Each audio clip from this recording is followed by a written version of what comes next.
cost to the taxpayer, and they don't learn the language, and they don't share the same values. It's like we're from different planets.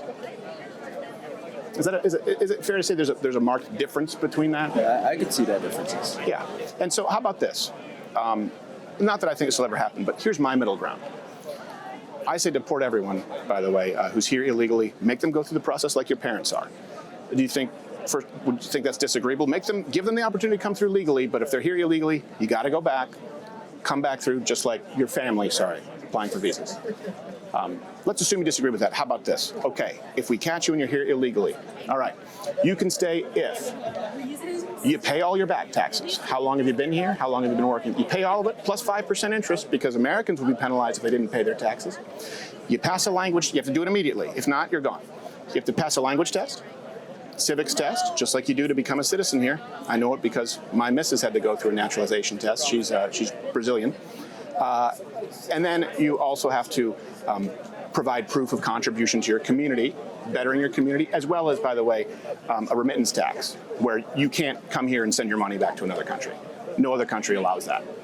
So if you come here and you don't speak the language and you haven't paid taxes and you're sending your money to another country, you're gone. If you already know English, you're ready to pay your back taxes, because if you were here wanting to be a part of America, you'd be saving your taxes just like I do quarterly. You could pass the language test easily because you're happy to be in the United States, and you'll keep your money here in our economy as opposed to sending it back and just do a soup kitchen, charity. You do that, we'll give you a path to going through the process. Would that be fair? Anyone who doesn't meet that criteria, gone. Is that a fair compromise? I feel like that's a pretty fair compromise, except for the fact that it's immediate, right? But someone here who wants to be American, they obviously should know the language and they should be ready to pay their taxes. If they want to be American, even if they want to be American, learning a second language is objectively very hard. Well, most countries don't even let you in to work there unless you already know the language. Oh, really? Oh, yeah. Oh, yeah. Even in provinces in French Canada.